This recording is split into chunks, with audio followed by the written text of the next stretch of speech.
6h-9h, c'est le wake-up. Et c'est l'heure d'accueillir Samuel Titz, bonjour. Et bonjour. Hey, salut Samuel. Hey, salut Céline. Et t'as vu, Ça va au taquet, ça va bien? Ben, ça va. Eh ben, bon anniversaire maximum, 15 ans la petite radio, hein. Ben oui, écoute, ça passe, bien, ça passe, comme on dit. Non, magnifique. Sinon, ça va bien, toi? Ben, ça va, j'ai un petit peu mal partout. Pourquoi t'aurais fait un peu de muscu, quelque chose? Si. Non, pas besoin, tu dis un peu insolent, la Greg. Non, en fait, comme il a fait beau, j'ai enlevé la haie qui était dans mon jardin, 20 mètres de long et 2 mètres de large. T'avais une fameuse échelle alors pour... Une fameuse, c'est même plus une échelle, c'est une échelle. Un escalator. J'ai un escalator. J'ai carrément enlevé le barrage de la Gilette, quoi. Ah ouais, impressionnant, Oui, impressionnant. Et donc, j'ai découvert que j'avais des voisins. Ah oui. Oui, donc Ah oui. oui, quand tu habites à la campagne, tu découvres que tu as des voisins. Alors moi je suis un vrai Liégeois, mais qui habite à la campagne. Alors c'est comme celui qui dit qu'il va à la mer à Knock, mais qui dort à Ostende. Alors dans un village, il se place plein de trucs. Alors, qui dit village dit voisin. Alors celui qui a créé les voisins, soit c'est un solitaire en manque de conflit, ou alors un juge de paix pensionné. Moi perso, je suis super bien tombé. Par exemple, à droite, j'ai un voisin colombophile. Il s'appelle Albert. Alors lui, le pigeon, c'est sa vie. Alors pour les gens de la ville, le pigeon, c'est le truc qui fait caca partout. Et pour mon voisin, c'est synonyme d'échappatoire pour ne pas voir sa femme. Il a un pigeonnier, Greg, tu devrais le voir. C'est une succursale du château de Versailles. Un truc de fou. Le pigeon rentre dans le pigeonnier, il change de classe sociale. Il devient un faucon. En fait, la colombophilie, c'est un milieu de dingue. Quand tu penses que le pigeon peut faire des milliers de kilomètres sans se perdre.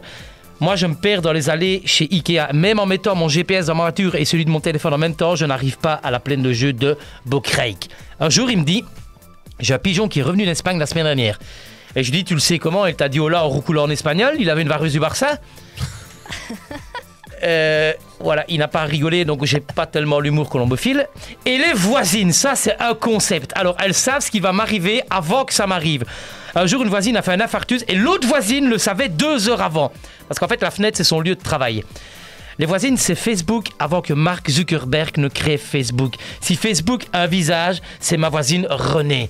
Une fois, Renée, en plus. Renée, bonjour Renée, coucou si tu nous entends, si tu nous écoutes. Alors Renée, une fois, je suis rentré chez elle. Un truc de fou, dans son salon, il y avait un panneau comme dans les films, avec un petit fil rouge accroché avec des punaises, avec les photos des gens du village. Elle faisait une enquête sur quoi? Je ne sais pas.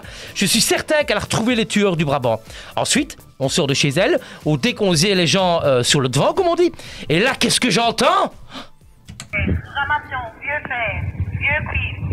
Mon rêve était de rencontrer cette dame à la voix rocailleuse qui met en avant la ménagère villageoise. Je l'entends, elle arrive, alors c'est comme le marchand de glace, avec l'expérience je peux te dire où elle est dans le village. Chut, Greg, écoute.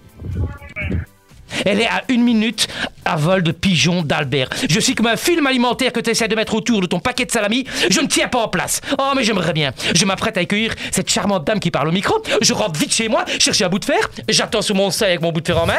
La camionnette se rapproche, s'arrête. Et qu'est-ce que je vois sortir de la camionnette? Un gitan de 50 ans avec une de ces tronches. Mais elle est où la mamie du micro? Je vais te comprendre l'arnaque. Tout s'effondre, on m'a menti, Greg. En fait, c'est la même voix pour toute la Belgique. La femme de la voix à la tête d'une mafia gigantesque. J'ai peur, Greg. Le mec se rapproche. Ça se trouve, il la séquestre en fait, la femme. Ben, franchement, elle est peut-être derrière en 2 morceaux de fer, quoi. Le mec se rapproche, il lui reste 3 dents, dont 6 en or. Un molosse. Genre, le mec, il éternue, il sépare tous les atomes de mon corps. Pris de panique, comme un con, qu'est-ce que je fais? Et là, j'aurais pas dû, un vieux réflexe sorti tout droit de Radio Contact. Je me mets à chanter du Kenji Girac. Toi, ma belle espagnole, quand tu bouges tes épaules. Le mec, un regard, j'ai tellement eu peur, je suis rentré chez moi. J'ai démonté mes radiateurs, sorti ma machine à laver, mon séchoir, j'ai démonté mes châssis, j'ai déboîté la hanche en titane de ma voisine de 87 ans. Je lui ai tout donné. Tiens, cadeau. Toi, prendre. Et là, je lui dis, et je n'aurais pas dû. En fait, vous êtes comme le présentateur radio. Vous avez une belle voix, mais quand on vous voit, ça le tronche. Hein. Je suis vraiment déçu. Hein. Ensuite, il est parti avec ma voiture. Donc, j'aurais pu le rattraper en courant, mais j'avais peur. Et comme dirait l'idiot de mon village qui est en train de lire cette chronique, à tantôt. À tantôt. À tantôt. 6h-9h, c'est le wake-up sur Maximum.